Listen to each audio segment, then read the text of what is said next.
almost never seen. And the judge was not solely focused on Ms. Halligan, but focused on the FBI's wholesale abuse of the Fourth Amendment and their rummaging around in privileged information and mishandling of the privileged information.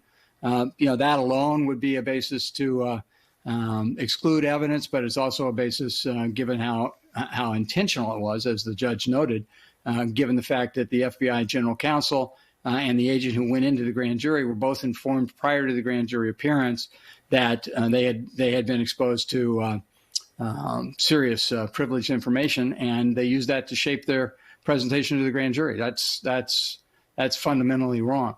But also on the Halligan point, her time in the grand jury is extraordinary. She told the grand jury basically that Comey didn't have a Fifth Amendment right at trial to refuse to testify, and therefore he would be able to, give his explanation as to the events and counter the government's evidence, which the judge noted appropriately was burden shifting. And moreover, she told the grand jury in an extraordinary statement that not to worry about the record with which they had been presented because the government had better evidence at trial.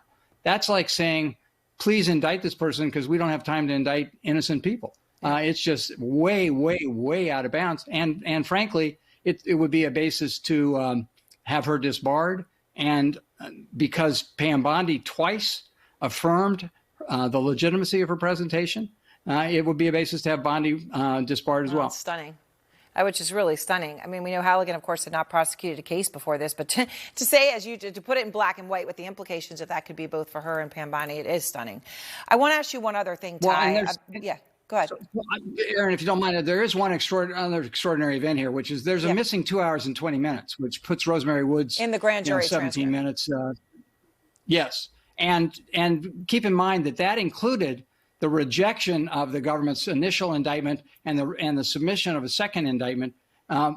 There's no record of that. And the judge makes the point, it's impossible to believe that there weren't communications between her and the grand jury. Where are they?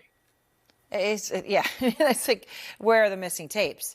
All right, Ty, on the Epstein files, Trump obviously has done this complete 180, right? And over the weekend, I mean, he went out with a bang, right? I mean, he fought, and he upped the decibel level and the derogatory level against Massey, Marjorie Taylor Greene, until the very last second. Then he realized it was going to be the most epic, turn against him by his own party ever. And so now suddenly he's on board with the release. Okay.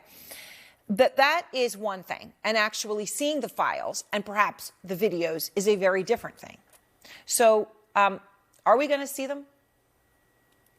I don't think so. I think this is really a canard on his part. I think he and Bondi have determined that they'll try to use the Trump-ordered, quote, investigation, end quote, of Democrats, but not Republicans, as he stated, involving Clinton and others as a bar to producing anything. I think it'll be a long time before we ever see anything.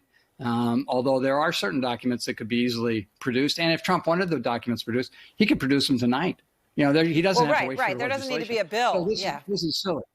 Yeah, this is silly. And really, this is Trump. This is Trump, at his narcissistic worst, because it's just the mere fact he can't abide being on the losing side. He could not abide the wholesale repudiation that was headed his way tomorrow when hundreds of Republicans defected and voted to reveal these documents. So he's like the Confederate soldier in a trench with dead Union soldiers on Appomattox Day, trying on their uniforms so he can say he was on the winning side. It's sick. Ty, thank you. My pleasure. All right. And next, a new CNN investigation shedding new light on what the health care cuts are going to mean. More lives at risk. We'll explain exactly who.